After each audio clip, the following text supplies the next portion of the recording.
Welcome to the Exes and Babies podcast covering the good, bad, and the ugly of co-parenting. I'm your host, Sydney Swonigan, aka the Co-Parent Whisperer. Let's get into it. Thank you for being here. I looked at your content and I have a lot of questions. Introduce yourself to the audience. We're going to get into it. So I'm Benny Lichtenwalner. Okay. I'm a Get Your Ex Back coach. I'm like a breakup coach. Yes. And it's a pretty touchy topic because, half the time, maybe even more than half, you shouldn't be getting your ex back to begin with. Okay. So it's got a lot of, I can't tell you how many articles I've had written about, this or that. It's like, like little hit pieces, Okay. But I also get, for as many of the, even way more than those, is I get messages from people saying, hey, you're doing great work. You got me through my breakup, blah, blah, blah. And so either people are putting the relationships back together or it's like chicken soup for the breakup soul. Right. Okay. Okay. That's what's up. I've never heard of this. And me, when I'm done, I'm done. Yeah. So, I will say, I had a little interim boyfriend for like a year and a half. And he told me I broke up with him 4 times in that year and a half. And it's true, I did. I'm not. I broke up with him like 4 times. So like maybe in those cases, I can see where that would make sense. But okay, let's jump in. So like, what made you go down this route? Why did you become a breakup coach? Yeah, it's weird, isn't it? Yeah.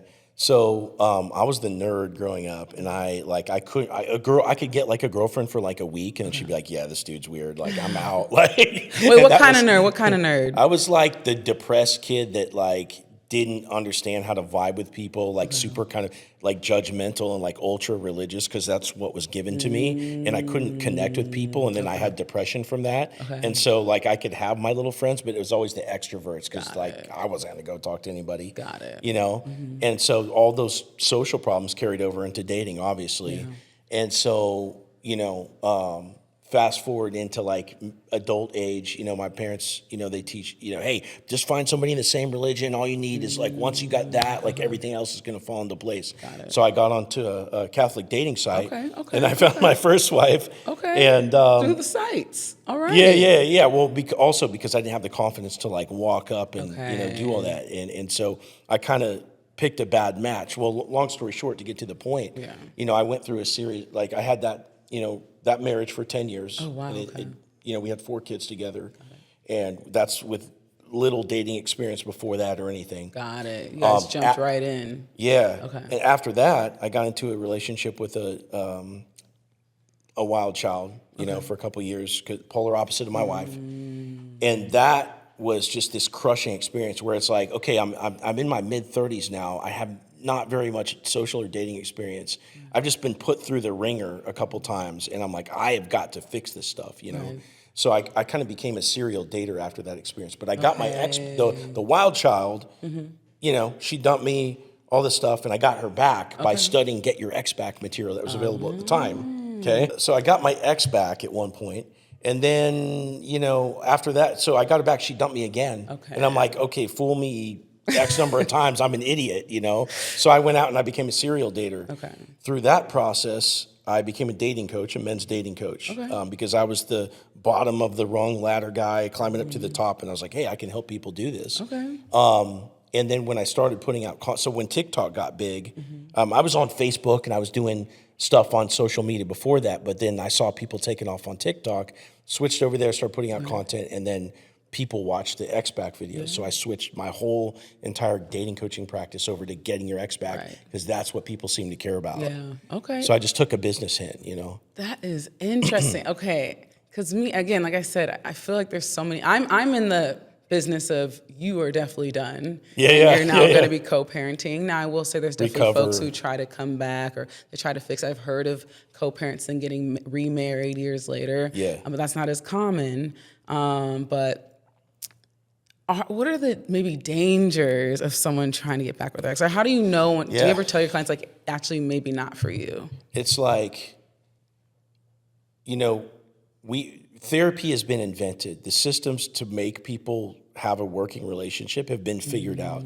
You need to know communication patterns, right? So listen to what the other person says, repeat it back to them, make sure you got it right. Ask them what else are they feeling. Make them feel listened to before you go into your side of shit. And hopefully they know it too, so that they can do it for you. But the problem is people's nervous system come into play, and you don't have the bandwidth to do that, right? So you got two people vying for stage time at the same time, or you've got somebody that leaves the room or something, right?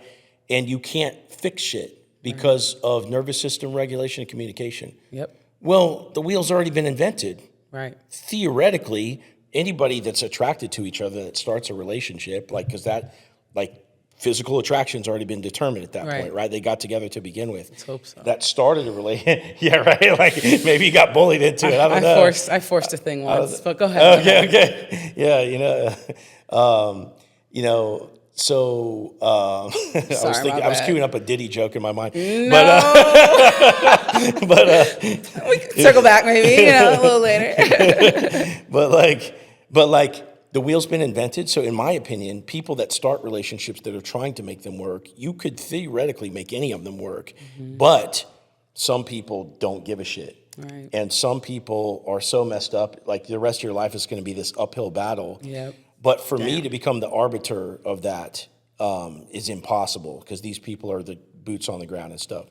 So I think probably a lot of people shouldn't, just for the fact that they're going to break up with you again for the same reasons. It's going to happen. It's already happened once. You know it's going to happen again, unless you go get the skills that have been invented that are proven to make people, get through it or whatever. Okay. I don't think it's just a chemistry thing. I think it's a nervous system regulation thing and a communication thing. Okay. I love that. I love what you're saying, that there's kind of with my coaching too, like it's not going to be enough. There needs to be other things in place. And one thing I think I heard you say when we were talking earlier is that you come in and you help folks, but like you said, they have to have other things in place. So let's say you get them back, help them get them back, right? Get them back together. Then what do you recommend that they do so that they can avoid? Yeah, so that's not my job. So my scope is right here. But I don't leave them high and dry. So I have people. So when I was a dating coach. I came into the get your ex back space, and when I started hearing people talk about attachment style, I'm like, whoa. This is not in the fuckboy manual. Like, I'm like, I feel like it just comes naturally for some people. Okay, go ahead. It's like, wear a fuzzy top hat. No. Yeah, so I didn't know what attachment style was. So I hear all these people talking, and then also there's people that had ideologies about how much no contact to give linked to their attachment style. I'm like, whoa, this is a whole new thought process, because in the dating coaching world, you go no contact as long as it takes to have that ex come back to you, since they're the one that kicked you to the curb. Right. But people that have been practicing therapy for a long time, they've kind of noticed what type of avoidance stay closed off to you for how long, and it's a temporary thing. Oh. Yeah. So I had to go get training from these people that knew this stuff. Right. And in doing that, your question was, I passed them off to these people that I've taken training for. That's where I was getting. That's where I was going with this. Yeah. So I recommend specific practices. There's a reason why, because for example, people that have that not good enough wound, they feel like they're broken. They're very sensitive to criticism. You can't say, oh, you never do this, you never do that. Instant feeling attack, right? So you learn how to sugarcoat it a little bit so that way they can handle it. Right. And these kind of therapists, they're more like therapist coaches. Okay. So they're able to like get down to business with you instead of, right? So they have the therapist training, but they just get down to business. And they tell you how to talk to your partner based upon their attachment style. So I pass them off to those people so that way they have a shot. Because here's one problem that I notice. A lot of people, with dismissive avoidance specifically, what happens is if they go get therapy, they'll be talking about their uncertainty and stuff, and the therapist doesn't really necessarily know where that comes from, which is childhood neglect or not having communication, having to people please, feeling like they're trapped, all this stuff. Well, the therapist is like, hey, well, maybe you're not ready for a relationship. You just get out there, you be you for the rest of your life, and, get your independence back. It's like, yeah, you don't want a therapist that's like against the relationship, I feel like. So yeah, I there's a lot to it. And when I started reading Attached recently, I did the little quizzes before, but I never read the book. And I like how they were suggesting that just about anyone in any attachment style could potentially find love. Yeah. It's just how are they meshing together, and like what are the other skills and things that they're going to put in place to manage it? Do you find that to be true? I believe in that. Yeah, but it also, like, there's the maturity level, right? It's like some people, they don't want to. It's so uncomfortable to look at what's going on in here. You know, like, I would like to believe that I'm secure. I know I'm not all the way secure, but it's so painful on the things that are painful for me to like go in and like be like, oh yeah, Right. That some people, they're just never going to do it. You know? So I love that you own that, by the way, and like your self-awareness. That's super dope. Let me ask you. Let's pivot a little bit to your co-parenting experience. Yeah. Like, what's the scheduling like? What's your? Is it the same between the different co-parents? So you have two co-parents. Yeah. Well, no, it's complicated. Okay. Always My is. Facebook says Always it's is. complicated. Yeah, that's all right. I got 4 kids from my first wife, and we're every other weekend. And then, but my oldest from that relationship, when she turned 14, she chose to come live with me. So I have her 100%. Got it. And she's almost 17 now. May I ask about that a little bit? What do you think drove that decision making? And, is that allowed court wise? Yeah. So in Georgia, that's the thing. They turn 14, they get a pick or whatever. Okay, got it. And I think she just, like, mom is more strict, and you know, the dad with face tats, he's not going to be the one like me, you know. And you know, you can go both like in a bad place on both sides of that, right? Right. But yeah, she wanted the freedom, and she likes to express herself. She's an artist and all these kind of things, you know. What kind of art? She likes to draw, and she's thinking about doing an internship in tattoos. Ooh. So I thought that was cool. Yeah, I bet you did. She's got her little practice skins and her little gun and everything. Oh, wow. She's ready. Okay, cool. That's awesome.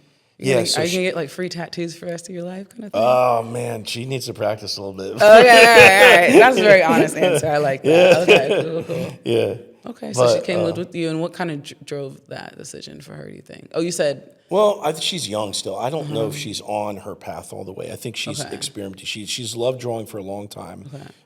She's definitely an artist, but we have yet to see if she's going to do tattoos for real or not. She's got, the lady that does my work is maybe going to take her under her wing, and then we'll see what happens. You have one person that you I have one person that, most of what you see is done by one person. Wow. Her name's Isabella out of Mark Society in South Atlanta. So, okay, cool.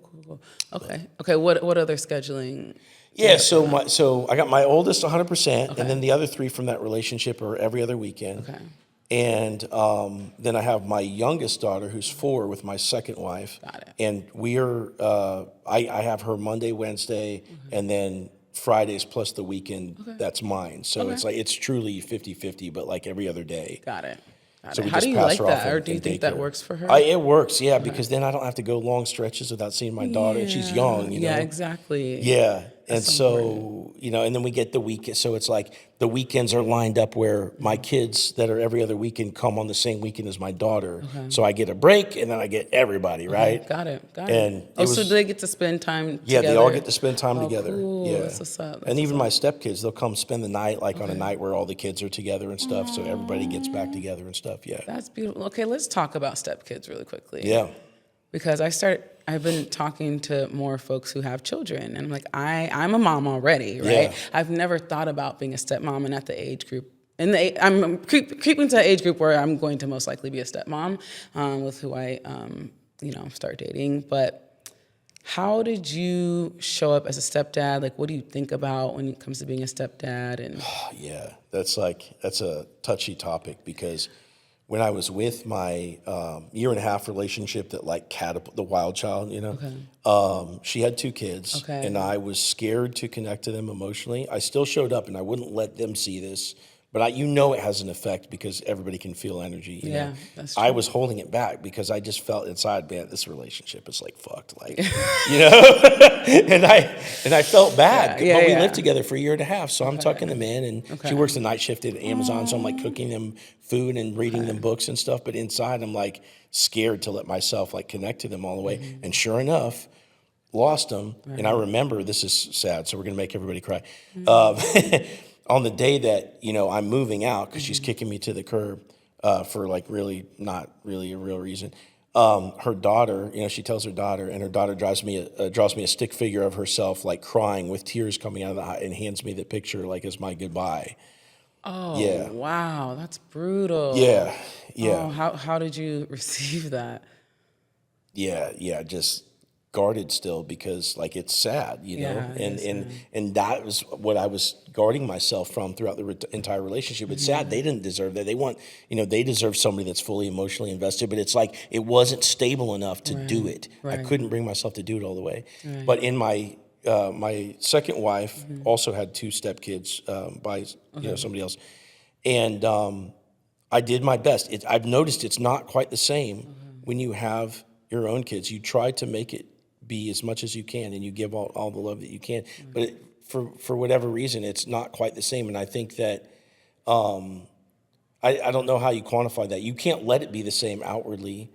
I think maybe it's because of the same reason. Like there's fragility in the relationship. Like we didn't make it either. We made it for 5 years, and I didn't see that one coming either. Okay. But I don't call them like I would my kids. Like after they're welcome to come. They spend the night.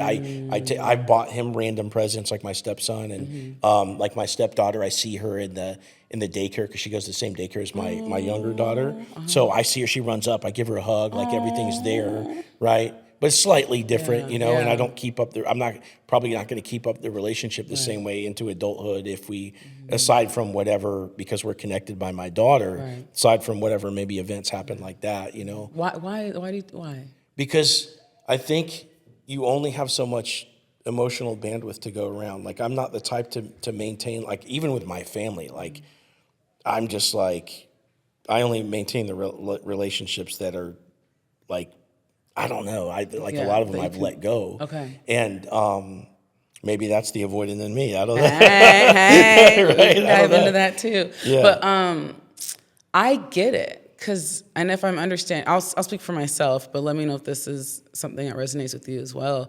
I mean, just this limited time I've had exploring this idea of potentially becoming a step parent, I know how important an adult's role is in a child's life. Yeah. And I grew up, my mom had a new partner every 2 years. Wow. So it got to the point where, I don't know. I might have to do some therapy but yeah, I don't know. Sometimes I liked it. I was like, okay, whew, glad they're gone. No one was horrible. My mom was very particular Revolving door, buddy. Better shape up. Real talk, though, they would be like, hey, nice to meet you. I was like, you're going to be gone. Like, bye. Like, now serving. Yeah, right. Like, okay, enjoy this while you can. But no, she's always brought people who are safe around and things like that. Very intentional, at least in that regard. But I said to say, like, as I meet these children, I'm like, I want to be a good influence, but what if I don't like their behavior? Like, what does it look like to, support that parent in parenting their child, but also not overstepping? And then how can, forming a bond and not doing it too quickly, right? Because if you aren't there and the relationship isn't going to be there, because maybe that's why you were holding back a little bit before was, hey, I don't know if I'm going to be here that long. And yeah, I think that's what it is. And I'm scared of loss on some level, so I think that's what it is. But I've allowed, the difference between that relationship and my second wife, I allowed myself to connect to them, but I've noticed it's not quite the same, but I don't know if that's just the way that, I'm a top of mind kind of person. I don't maintain this, big network or whatever, Got it. Like in front of you, if something's in front of you, kind of thing? Okay, yeah. got it. A little bit. Yeah, that's what's up. So what do you think makes you, I'm going to assume you're a good co-parent. Would you say you're a good co-parent? Yeah, I think so. What makes you a good co-parent? We have this, my daughter's in cheer, and she's got... You said cheerleading? She's in, my little 4-year-old, she's in cheer. Oh my God. Okay, keep going. I want a daughter. Keep going. Now, half of this is credit to my ex because she's awesome, but she's got to be in one uniform on Monday and a different color one on Wednesday. She's got to have cheer shoes that are clean, they have to be white and they have to be clean, and you have to wear that only. And so she's got, and you can't miss practice. If you do, you have to tell them because it's At 4 years old. It's a serious, it's like a serious thing, right? Ooh. So I'm doing this on my days that I have her. So I'm, standing up for the things, that are for her. We read books at night, and, I think I think to be a good dad, it's like credit to the women that are around you because they help you learn these skills. Yeah. When I first had kids, I'm like, thank God the woman knows what to do. I'm like, I don't know what to do, but like you're around kids enough and you're married for long enough, like you pick it up by. Right. So I read books, but I'm separated, I'm not just doing it because my ex, I do it because that was what we did. So I read the books and we go on adventures together and, just the other day, we were riding the golf cart to like breakfast to the coffee shop in the morning. You could tell like it was like her first time doing it because we just got the golf cart, and she was loving it and stuff, and try to give her new experiences and stuff like that. That's what's up. What's that relationship with the mom? So it's like it's a recent separation as of a year ago, and it's kind of a messy story with a rebound and all this kind of stuff. And So. And a lot of back and forth, and like, are we going to get back together or not? With a bunch of drama in between, So it's a little bit strained from that stuff, but we openly talk with no bad vibes about parenting. We don't really connect on a personal level anymore and stuff, but there's no, we get the job done. And the biggest thing is she's a good person, and I trust the hell out of her with my kid. Awesome. Beautiful. What about mom one? Like, what's that dynamic? It's like, try not to talk that much. Okay, just keep it limited. It's like, business, like strict to the point. Okay, get in, get out. Because if you really get in a discussion with her, it's going to go down the sink, right? So you just keep it as short and sweet as possible. You don't react to anything, right? No reactivity whatsoever.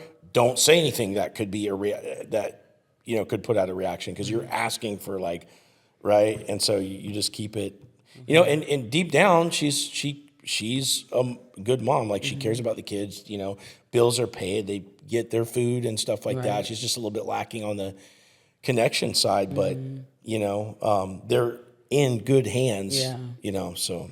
What are some of those triggers? Like if you were to get in, get out, like if you weren't to get in and get out, you just stayed in, like what would that look like? Yeah, it's like, she's got a lot of hang-ups on like presentation, like kids can't do piercings, can't dye their hair, very cares about how people at church perceive like the way that the family looks. That you met on the website. Okay, she's Catholic. Yeah. Okay, got it. And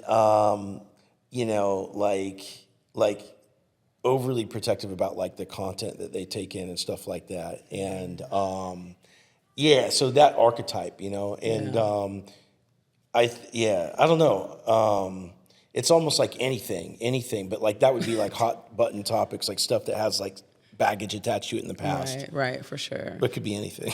Okay, you're like, really? Like, we talked about the weather and somehow that turned left. Okay, got it. But we don't even small talk unless we're at like a family event. She comes to all my family events and stuff. Cool. Like my greater family and stuff. Okay.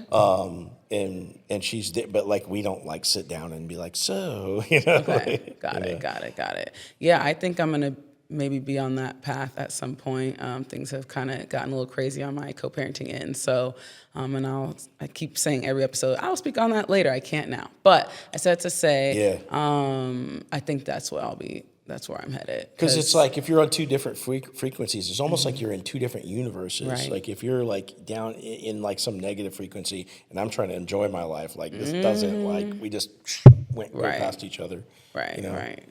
Yeah, I think that's what people get confused on. Like, what is co-parenting? Like, co-parenting doesn't mean you're buddy all the time. That's nice. That's a cool like experience, but that's like a plus. Like that's another thing. Yeah. But I think, as long as you guys, like you said, you're getting the business down. Like, okay, the logistics and like, okay, what do our kids need? How are we going to manage that together or separately, whatever it is. Right. But, you're filling a role. Right. Yeah. Right. It's We like don't a got to job. do anything. Exactly. Let's be clear on the scope. All that other stuff is outside of scope. If we want to do that, let's be conscious about it. I think in the past I haven't been conscious of, I haven't taken the time to like, do I actually want to engage at this level? Does that actually give me joy or pleasure? Oh, yeah. Outside of the day-to-day co-parenting things, like does hanging out with you at your house out unnecessarily, like does that actually give me joy or pleasure? And that's something I think I mixed up with the co-parenting. Yeah, because like in these breakup conversations that I do with clients, I find that a lot of people are still like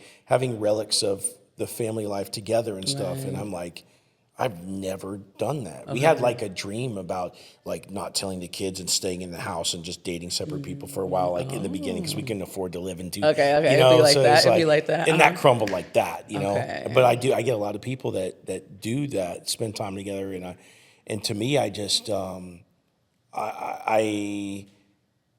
kids are going to figure it out, right? Which they already know.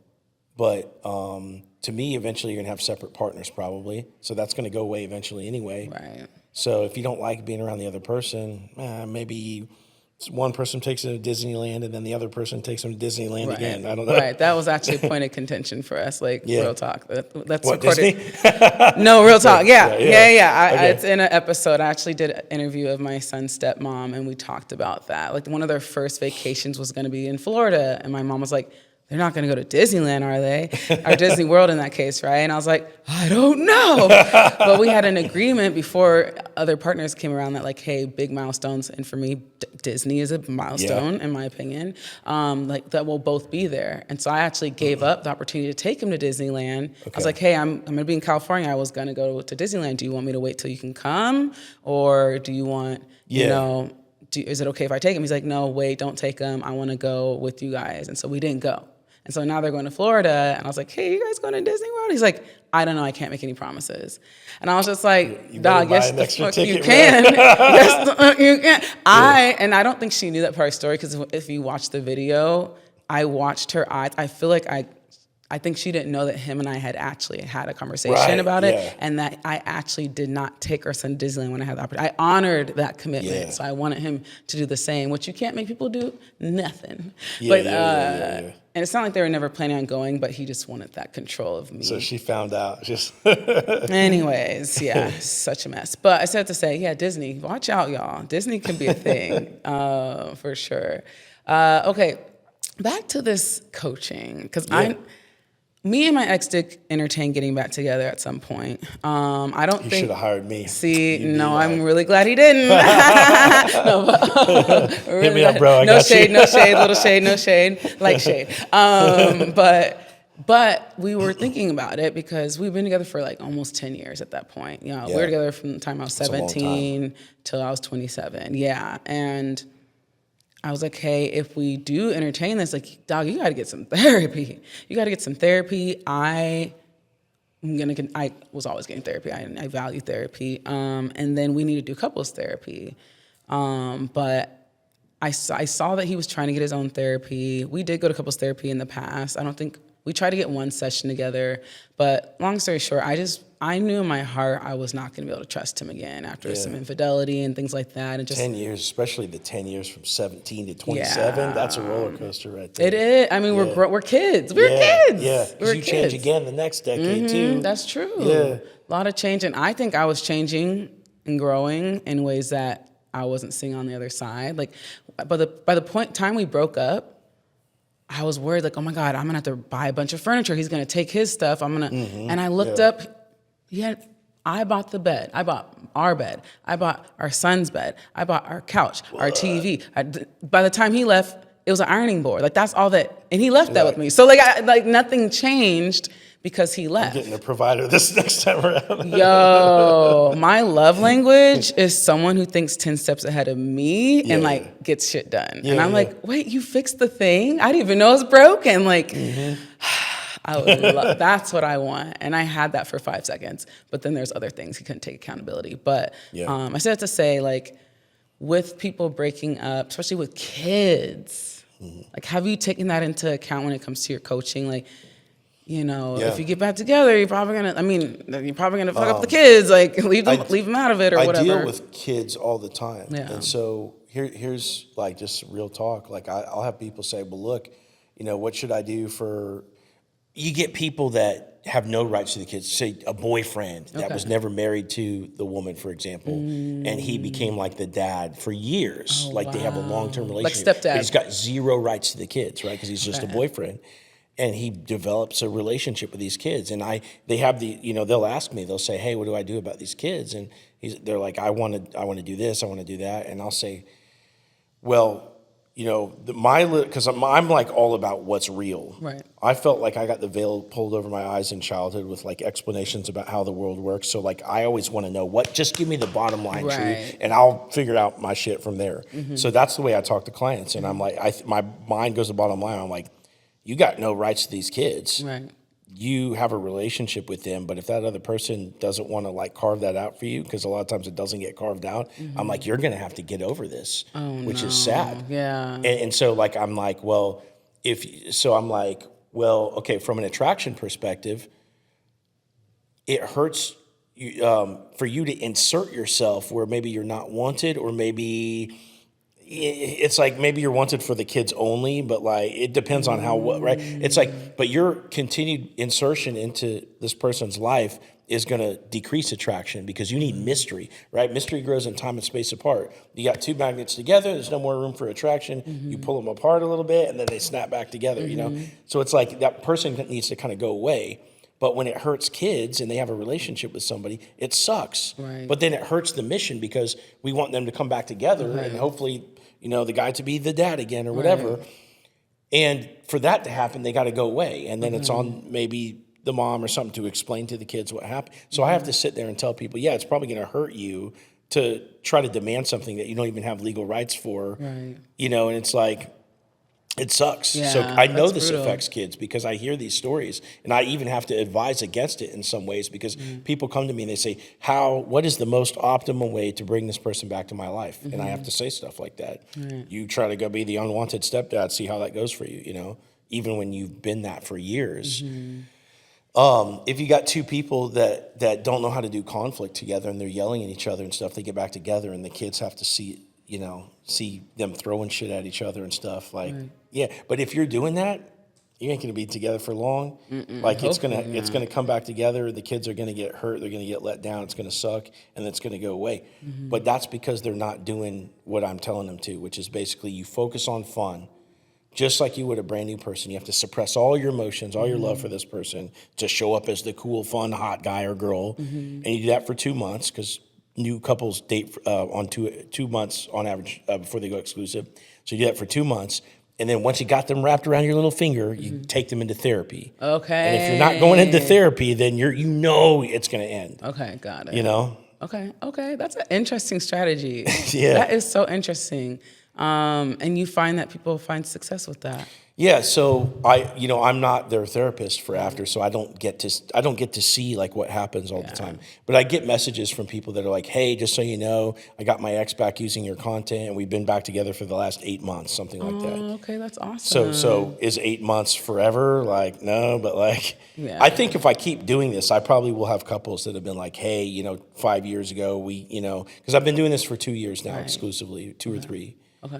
And I have people that come back. They're like, okay, this is a new person this time. How do I get them back? I get everything, yeah. But I think I'm going to get those too. Subscription, clients. I think that's such a fascinating concept. I mean, again, like I said, if I'm done, I'm done. Because if I'm done, that means I've already put in therapy. We try to do the things. Yeah. I've tried to, change or whatever, grow. I've expressed things. I've asked them to change, not change. I know you can't change people, but I've expressed concern. You gave it a shot. I gave it a whole shot and a half. So when I'm done, I feel really comfortable about that. I'm like, I really tried. But I feel like our generation is like, red flag, get out my face. I'm like, for me, I'm at the age where I'm like, okay, but which red flag is it? Like, which red flags am I willing? We all got flags. Yeah. The devil or some other devil. Yeah, seriously. I'm like, we all have a flag. Like, we're all going to have flaws. Yeah. And some of them may be red flag worthy. However, like, does that person have awareness around it? Are they willing to work around it? Are we willing to, like, figure out ways to manage that? Because I think some ways people aren't going to change. There's some things that, with the right circumstances, they're just not going to change. Yeah. But do they know how to manage it and communicate and, like, heal and That's a great point. I wish I would have had that outcome that mindset in my last relationship, but that's a whole nother subject. But like everyone's like break up and find peace. Like everyone wants to break up so much. Like our generation, they're like the microwave effect. Like they want results, they want it now, and if it doesn't look good, they're out of there. They're like there's this dating app, right? They see all these people. They're like, my pool is bigger than it might actually be. How are you like, taking that into account? Yeah, like people want to ditch each other. Yeah. Well, that's kind of what I'm dealing with, right? Because if their exes were like you, they'd probably set it to rest easier because they know they had every shot in the world, right? And they're like, all right. But most people that come to me are dealing with an avoidant. So that's either going to be a fearful avoidant or a dismissive avoidant. So avoidants break up with you for two different reasons. The fearful avoidant, you either fucked up somehow or you did something that felt like you fucked up and they overreacted to it and now their walls are up. And what's going to happen, they're going to put you through, they're going to kick a dead horse, like they're going to hit you with this wall of text of everything you did wrong, and you're just going to, they're the eternal judge and you're the eternal defendant. And you're like, you have to know how to navigate all that like intensity. But the point is it's avoidance. So it's a premature breakup, right? Because they either overreacted to something that felt dangerous because of their past trauma, or you actually messed up. But a lot of people can withstand mess ups, right? Because sometimes people do mess up. Is it worth, like, I mean, some people will say yes. I don't know. But I think it's a valid question. Is it worth throwing away your 20-year marriage because somebody slipped up after 20 years of like, the bedroom got a little bit dry or whatever, and then and you have businesses together and a family and houses, and it's like, is it like, or could you work through it? You might be able to work through it. I don't know. Or at least it's worth maybe a shot. Depending on what you have. So, and especially if that other person has a track record of not being deceptive and all this stuff or whatever. So, because people cheat for different reasons. Sometimes women cheat because the guy stops taking them out on dates, and and then it's like, oh, okay, well, it kind of makes sense. Like, not that you can defend it, but you see the things that go into it. So, my point is, it's a premature breakup a lot of times, or it's something that could be worked through. For fearful avoidance. And then with a dismissive avoidant, what happens with them, they get scared from a commitment perspective, or they get stressed out and overwhelmed. So they're people pleasing in their relationships, they're avoiding conflict, and then all of a sudden grandma dies or something and all their stress just goes up to the top. And they already feel not good enough to be in the relationship, and they feel like they're not giving at the same rate the other person is giving because they were emotionally neglected, and this is like the love thing is a new ball game for them. So they just cut and run. Those kind of breakups are a mind fuck for people because they're people pleasing, and then all of a sudden one day out of the blue they're like, hey, I don't know if I love you anymore. I need to go work on myself, blah, blah, blah. And they're like, whoa, I thought everything was perfect, like out of nowhere. Right? So you get these premature breakups that happen. And so to me, that's a communication problem, and that's a nervous system regulation problem. The same things that can be fixed in these relationships that aren't working, where people are still together. Yeah. Long-winded answer. Sorry. No, that was perfect. I'm very curious. I'm going to keep asking questions outside of this, but because I think some people should stay broken up. I wonder, I think they should too. Okay, but for some of them, it's like, but I don't play the judge. So what happens in my practice is people see my videos off the internet, and I'm putting out content to convince them I can get their ex back because I can. And I don't know what their situation is, so they book the time, they jump on the call, and then I'm in the I'm in the hot seat for the moment. It's like, oh, they tell me their story, and it's like, okay, I have to provide value for 45 minutes. So I don't know what I'm getting. So if I'm in a space with somebody, like right now, you're thinking about me and you're asking thoughtful questions, I'm going to do the same thing for the client, even if what they tell me is fucked. Right? You know what I mean? And they'll ask me sometimes, they'll be like, hey, what do you think about this? And I'm like, I wouldn't go anywhere near this. But you love this person already, and the situation, you make your own decision. That's good. That's a coach, right? So I end up having to talk to people where it's like their situation, probably shouldn't come back together, but they spent the money, and now I'm their captive for 45 minutes, because I'm fishing. I don't know if I'm going to catch a blowfish or a shark or whatever, Yeah, one thing I tell my clients, if they are thinking about getting back together, I'll tell them sometimes I'll tell them just let's focus on the co-parenting, because you got kids here in this scenario, right? You've got kids here, and when you are kind of doing the back and forth, you're not sure where you're at. There's still emotions. There's a reason why you are even entertaining not being together. I feel like it can get a little challenging for the kiddo. So I tell them, like, give it 6 months of just focusing on the co-parenting alone and like having some time to yourself. And then if you guys want to entertain that, like, do that with therapy and a coach or what have you. Yeah, but they probably need 6 months apart anyway. Yeah, You know? yeah, real talk. Yeah, for sure.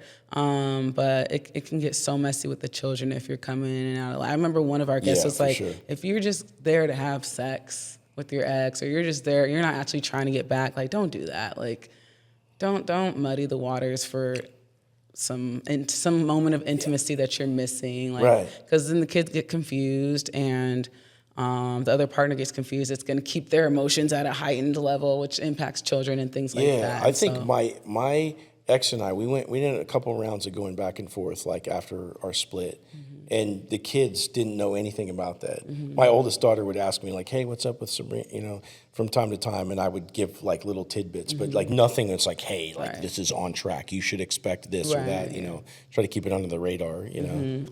Okay. All right. Cool.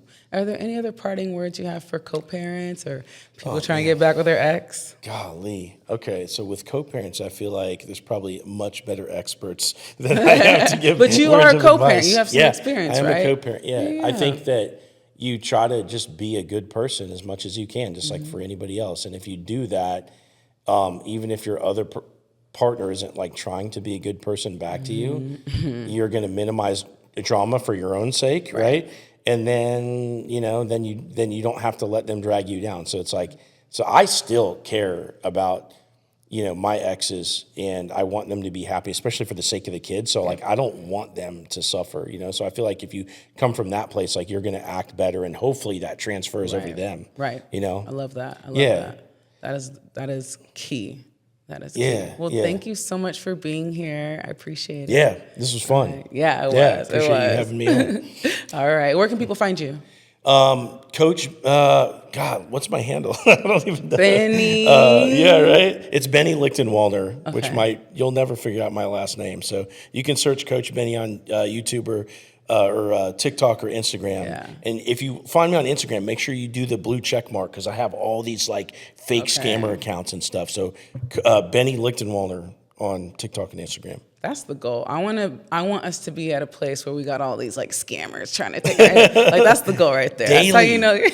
I have an assistant that goes through, reports all these accounts daily. They recreate them all daily, because they're just, they're catching people that are anxiety, and they just like, they get money from them, and then I hear back, you know, and it's a mess. I'm sorry. Yeah. But I'll take it as a compliment to some degree. I have a guy, listen to this, I've got a guy that transcribes all my videos to text, and he runs it through a teleprompter and re-records all my videos with his own face. And he's got, 50,000 followers or something like that. What? Can you believe that? Yeah. Yo, I think I saw that. Yeah. Yeah. Okay, sorry, wow. Okay, sorry. Okay, we're going to close out here. We're going to keep talking. Okay, well, thank you. Yeah, I appreciate you. This was fun. Thank you for watching. Please click like, subscribe, and share.